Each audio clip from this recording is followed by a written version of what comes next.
The York Business Opportunities Centre in North Toronto was established in March 1986 as a non-profit business incubator, and it provides entrepreneurs with low-cost rental space, training, business services, and even a daycare center. Today, we'll be joined by three guests. The first is the manager of the center. Also, we'll be joined by a current tenant and also by one of their most successful graduates. Stay tuned for Careers.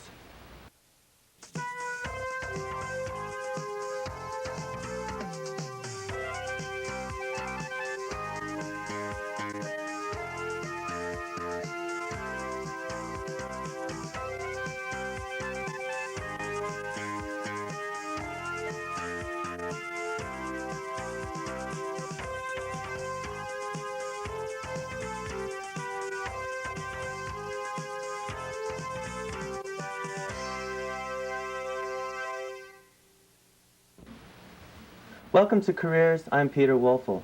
Today we're going to be joined by some people from the York Business Opportunities Centre.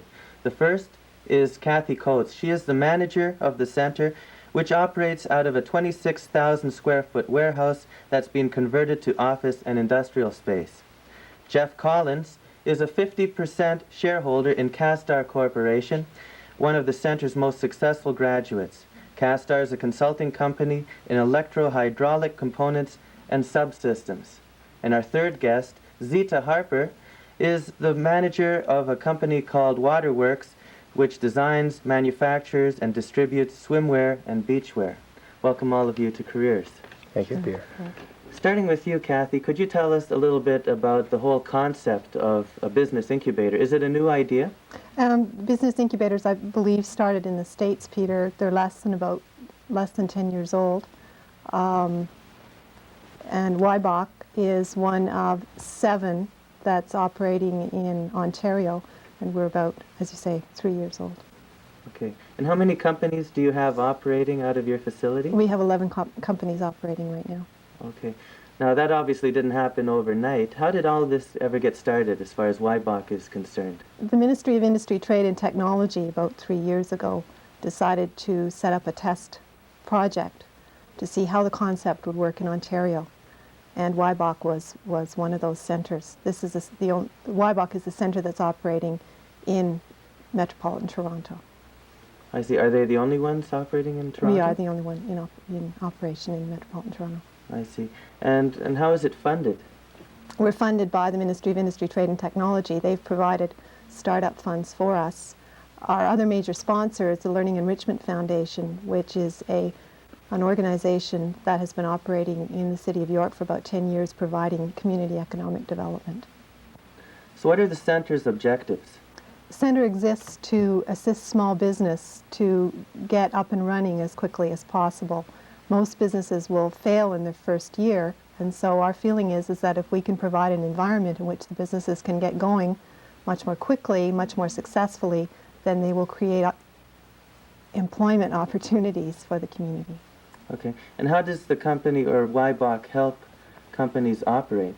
We provide reasonable rent, we provide office services, and we provide consulting expertise. Okay, can we talk about these in a little bit more detail? Certainly. First of all, the low-cost rent.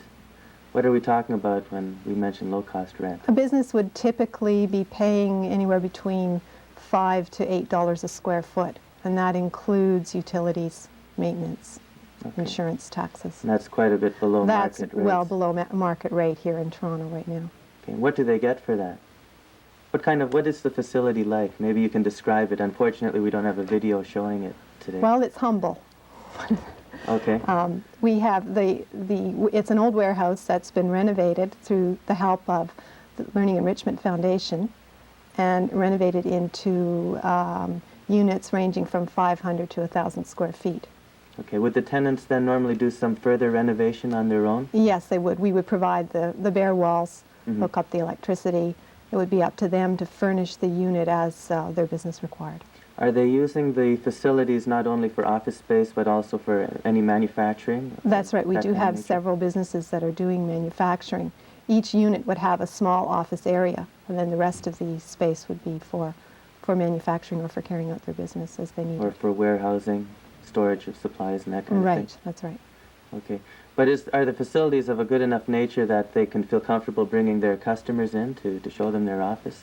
Certainly, and I think there's an understanding that being a new business, that we're doing them a service by not providing all the extra frills that would cost additional money. So we are really looking to keep overheads down so that the businesses can focus on building their customers and creating their product. Great. Now let's talk about some of the services that it provides. I understand that you provide a mail service and photocopying and fax and all those kind of Right, things. we have a central office area. Mhm. We would have equipped with a fax photocopy machine. We have a receptionist that's there during business hours, so that if the businesses are having, if there's any small deliveries, then we can do that at the front office. We can answer the phones when they're not there. Oh, okay. So we're really trying to be. So the calls normally come directly into the tenant, but then if they But don't if answer they by can a call certain number- forward, they can call forward their calls so that Oh. we can pick up messages. So if they have to be out to visit a client, then they don't require the extra overhead of having someone in their unit to answer phones for them. Okay. We also have an arrangement where, with the adult day school, where we can provide word processing at no cost. So all of those services are taken care of. Oh, that's great. That's great. Now the next question, as you just described, the day school. What's that all about? You have a daycare center right on the premises? We have a daycare center that's there so that any of the entrepreneurs who have children can take advantage of that. What I meant by the adult day school was the York Board of Education operates has an educational facility there where they train adults in upgrading office services. Mm-hmm. So the people that are in the adult day school are learning learning WordPerfect on the computer. So any of the businesses that need word processing done, that service is provided through the students in the adult day school. Kathy, maybe you can tell us also about the daycare facility that you have at the center.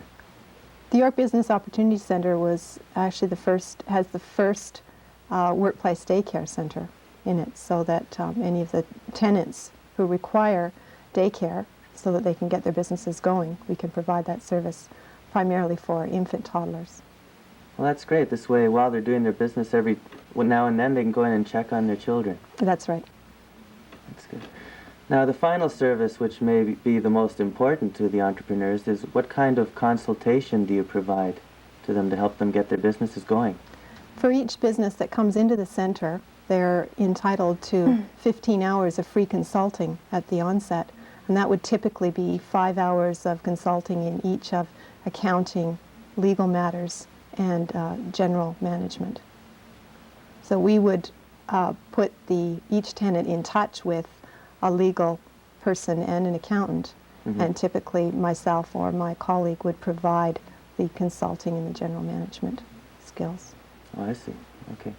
And what about as they're on an ongoing basis while they are at the center as a tenant, can they then also get some further assistance? Certainly, and we often find that as they get going in their business, they're looking for ways of improving their marketing plan, or perhaps wanting to find additional sources of financing. So that would be where my staff would come into play in helping them to solidify those plans. And there's no limit to the amount of consulting they can get then, No, there isn't. once they're a tenant? Okay, great. Well, Jeff, it's your turn. Your company has already graduated from Weibach, and as such, I wanted to talk to you first, being one of their most successful graduates. Maybe if we can step back first and you can tell us how you ever got involved with Weibach and how your company got started.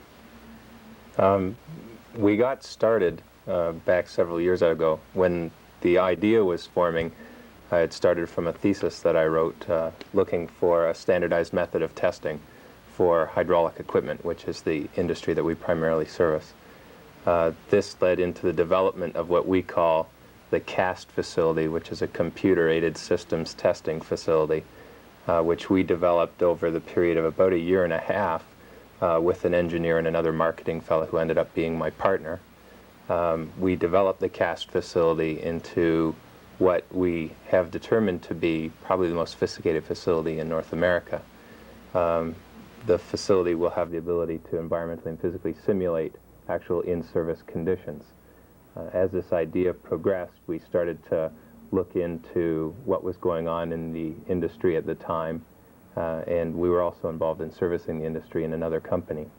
And we decided that there was a need for this type of facility and that there was a need for a company to provide this type of service. And I offered the idea at the time to the owner of the company I was working for as a salesman. He turned the idea down, decided he was happy being a blacksmith and staying in the industry that he was in the low-tech, I call it, industry. Right. And the general manager at the time, who's now my partner, Bill Boyko, decided it was a nice idea, and he liked the concept, and I really sort of suckered him along into coming along with me and helping me with that little bit of gray hair that he has. He's been in the industry 10 years longer than I have, and it's helpful to have someone that's been in the industry for a while. So we decided we'd start the company, and this is in June of '87. We decided to start the company, and we incorporated the company, and decided that we would go and look for venture capital and get the company rolling and haul in a big load of dough and build ourselves a great cast facility and so on. And in the process of doing this, we were looking for a facility to hang our name and have a telephone and have someone answer the phone and do our thing while we were running around looking for venture capital and so on. Right. And we read in one of the business magazines that a center, Weibach, had started. And we walked into the center. I walked into the center to see what it was all about, and we ended up taking a tenancy there. Was your company already incorporated at the time when it met Weibach? Yes, it was. We had incorporated ourselves with Fraser and Beatty, a law firm downtown, and that happened in April of '87. Okay. And I think we moved into the facility in the middle of June of '87. I see. How once you did become a tenant of Weibach, how did their services help you? We primarily, well, I guess we used all of the services. We primarily used the consulting service.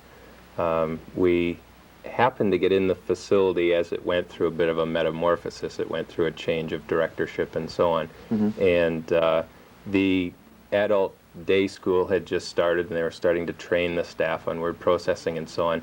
And it happened at a critical growth point in our company where we were growing and having to get quotes out and do all the secretarial work and so on. So we ended up doing a lot of that ourselves, and then having eventually to hire our own secretary to handle that sort of work, because we would send it out and it would come back, and we went through this sort of thing. And so we kind of grew with them through that area. But luckily the fellow that was running it at the time that I was there happened to be a bit of a marketing guru and whiz. He had done a little bit of it all, it seemed, and he was quite helpful for us in getting some market focus and business focus for us, which was a bit of what we needed in the beginning. You tend to have the scattergun approach where you want to go and sell whatever you can to keep the lights on and be able to pay the mortgage and so on, and he was luckily there to pull the reins in and get us back on the straight and narrow. You started off as a two-man operation. Is that right? That's correct. How did you start adding people after that? Was the first thing you added a receptionist? A receptionist, so to speak. She would hate for me to call her a receptionist now. She handled pretty much everything that we didn't want to handle. She handled taking care of the payables and receivables and doing the quotes and doing the letters and answering the phone, and she was our girl Friday. She basically ran the company. Exactly. Okay, we're going to have to take a short break right now, Jeff, but when we return, we'll be back with Jeff, Kathy, and Zita to tell us more about the York Business Opportunity Center. So stay tuned.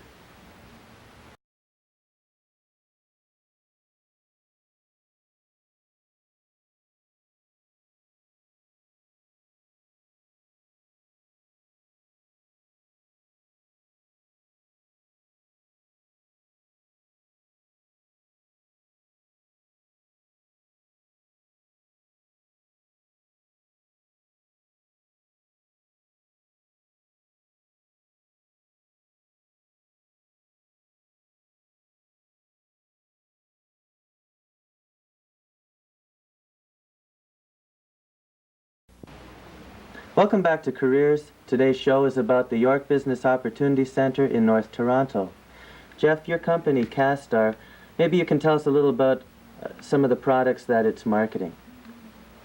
CASTAR Corporation's involved in marketing several products, mostly involved in the interfacing of computers with automated systems. And to that end, we are involved in programmable controllers, different types of feedback devices that would sense motion or force of different machines and so on. These numerically controlled machines? Some are numerically controlled machines, typically computer-controlled machines now, as well as we get involved with different areas in creating the motion, the power unit that would create the motion, or the valve that tells it what to do or where to go, and so on. That's interesting. And what kind of computers are you interfacing with? We'll interface with any computer. Typically our end starts after the computer and goes to the mechanical structure, and we handle most in between. We can interface into any type of digital information that you get from a computer.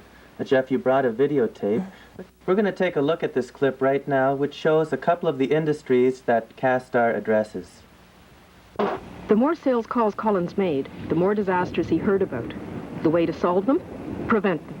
Design a lab, the first of its kind, that could test a part before it was installed and spot a weakness before it shut down the line. Here at Air Canada, CASTAR services the flight simulators. What the flight simulator does for the pilot, we're going to do for the engineer. The flight simulator that's standing behind us is giving the pilot a feel for what's going to happen to him in different cases of wing shear or different types of weather conditions or plane failure modes. And what we're going to be able to do for an engineer is tell him what may happen to his valve or pump or system as it operates in the field. As field operations go, this one is pretty low stress.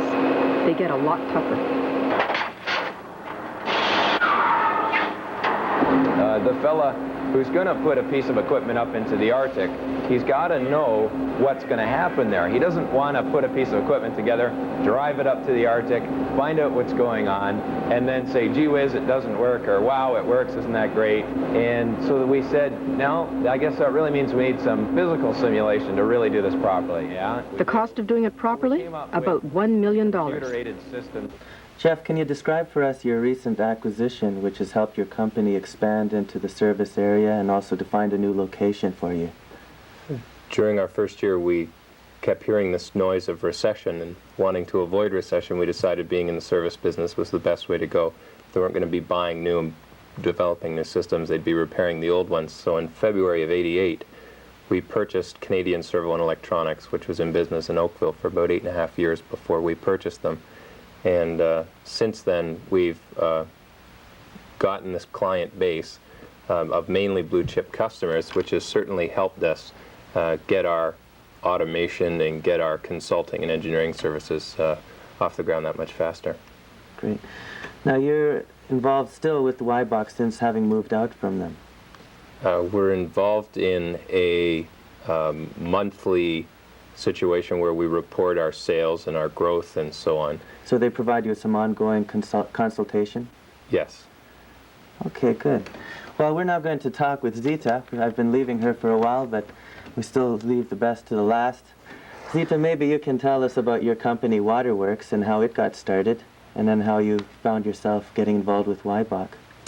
Well, our company designs and manufactures ladies' swimwear, directed at the 20 to 40, 45-year-old market. And I had actually been designing for large companies for about 8 years, both in the UK and into Canada. And I started to develop and really always had very specific ideas about what I wanted to design in the way of swimwear. And I wasn't always given the opportunity to implement those ideas. So that's really what led me to decide to take the plunge, as it were, pardon the pun, and start our own company. And I was fortunate enough to meet somebody who was already in the YBOC Centre, and she told me about it. Up to that point I never heard of it, and it just seemed like the perfect solution for me, considering the stage that we were at the time. Mm-hmm. You started the business with a partner. Yes, yes. Well, I was working on in the company full time actually for the first 6 to 8 months, and then when it really started to show promise, then he relinquished his position and he joined me full time. So you were operating your company out of your home for a while? To start with, yes, for the first few months, because we didn't want to make a large investment at first, because I tend to be a natural pessimist, and I thought, well, I'm not sure, even though I felt very strongly about it, what I was doing was right. I thought, well, maybe it's not going to work, and so we didn't want to go all out until we got actual orders in our hands. So before we started to produce, we actually got orders in our hands, and so then we decided, okay, let's take the next stage, and the next stage was to go to the YBOC Centre. Okay. What did you have to do in order to be accepted by the YBOC? Well, we had to present a credible plan of what our intentions were, and our financial plan, and what we had done up to that point, because we had incorporated in May of 1987. We actually went into the centre in February 1988. Okay. That's right. And so we had, certain ideas put together, and we had to present those, and just show that we were serious and we were sensible about what we intended to do. So you've been there almost a year now. Yes. How has the centre helped you? Well, obviously for financial reasons it's helped us a lot. We have a lot of outlay in terms of fabric, and what we do is pretty labour intensive. Do you do all your sewing right at the centre? Yes, we do. And in order to control the quality, we like to be there with the production all the time. And the facility is just enough for the amount of operators that we have, and that we need for the next 12 months at least. How long will you be able to remain with the centre? I think another 12 months. Okay. Yes. And are you already starting to look for some other facilities so that you don't My just... partner is, yes. Oh, great. Okay, good. Can you maybe show us some examples of some of the work that you have done? Yes, at I brought Waterworks? along 3 photographs actually of some different garments that we have in the line. 2 of the shots are from the cruise section of the collection. We have 65 styles altogether, and 2 are from the cruise line, and they're sort of metallic and velvet fabrics, more exotic fabrics. And then there's a double shot of a denim group, which is more for the high summer season, which tends to be a little bit more light-hearted and fun. How do you get customers interested in your products, Sita? Well, we interest our retail customers by advertising. We advertise in a few magazines that's directed at the retailer. And we have 5 agents across Canada who are very good at what they do, and they're very experienced, and they each have a sample collection, and we give them literature and visual presentation kits, and they go to actually see the retailers, or the retailers book appointments and go and see them in their... They act as distributors for you? That's right, yes. And also we release press kits to magazines and TV networks in order to get editorial and so on, and basically that's what we've been doing up till now. Okay. Has Waterworks been provided with any funding from YBOC or from any other government organization? We had a loan from the New Venture scheme, and that's it. Okay. We haven't had any other funding than that. Okay. Now, how have you gone about growing in terms of staff? Well, we started off, actually we intended to use a contractor, but that didn't work out very well because we weren't able to control the quality, so we abandoned that idea. And whilst we were sort of re-establishing our plans, we had home workers working for us, but for a very short period of time, and then once we redirected our plans, we decided to actually take on premises, and then we took on 3 full-time operators, and we built up gradually from there, and we now have 9 full-time employees. As well as 5 distributors. That's right, yes. That's good. Well, thank you. Kathy, back to you. I was wondering if you could tell us a little bit more about how you go about selecting your tenants. What are some of the criteria that you look for? We look for a good business plan, a plan that shows opportunity for growth, both in terms of revenue and in terms of job creation. How extensive a business plan does somebody have to put together? You wouldn't necessarily measure the plan in terms of the pages. What we're looking for is an understanding about what is involved in getting that business going. Mm-hmm. What is the market? Who are the customers? What is our product? Mm-hmm. How are we going to get that product off the ground? How are we going to get it to our customers? We're also looking at the backgrounds of the business operators. We'd like to see that they have been involved in business before, that they do know what they're getting into. Mm-hmm. This doesn't necessarily have to be a completely fresh startup business then. Can it be something that's been operating for a couple of years and out of somebody's home, and then they want to It may be, yes. get it going? That is a possibility. We do stipulate that the business cannot have already been operating out of commercial space. And typically the businesses are less than a year old. Oh, I see. Are there any services that YBOC can provide to entrepreneurs who are not tenants of the incubator? Yes, there are. We have a resource center that has a large collection of materials relating to business and how to get started up. And we have a business consultant on staff who's quite anxious to answer questions over the phone, questions relating to how do I get a business plan together, or how do I get a marketing plan together. So we are equipped to provide those services. That's great. Now, YBOC was originally funded for 3 years when they started out. That's right. And that has now been extended? We have extended funding for 2 years, and our plan is to bring the center to a point at which it can operate self-sufficiently. Okay, how are you going to be doing that?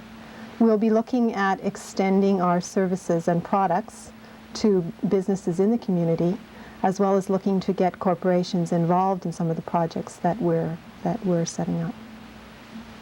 Tell us a little bit about some of the other companies that are currently at YBOC. We have 2 companies that are in the construction business. We have a fellow who is marketing squash equipment to North America. And we have some other businesses that are involved in the fashion area, and businesses involved in the computer technology field as well. So it ranges from anywhere from the low-tech product to some high-tech computer development. Is there a great deal of interaction among the tenants that are at the center? Yes, we do find it. Even though there's only 11 tenants, we do encounter situations where Company A is interested in having Company B supply them with a product, or to help them out in other ways. Okay, Zita, maybe you can answer the same question. Are you finding that by talking with some of the other tenants that you're getting some help? Yes, a lot of it's moral support, actually, I must say. And you're on the same boat? Yes, but besides that, I mean, there's a printing business there, which, you know, we get certain things printed from them, and so. Okay, great. Well, we're down to our last few seconds. Kathy, if somebody wants to learn more about the York Business Opportunity Center, who should they contact? They can call the center, or they could drop in and visit us. We're on Black Creek Drive, just north of Eglinton. Okay. Come into our research center. Okay, what's the address? The address is 221 Keelsdale, okay, which is just off Black Creek Drive, north of Eglinton. Kathy, Jeff, and Zita, thank you very much for joining us on Careers. Thanks for having us. I'm Peter Wolfl, and from all of us here at the studio, good luck in your own career.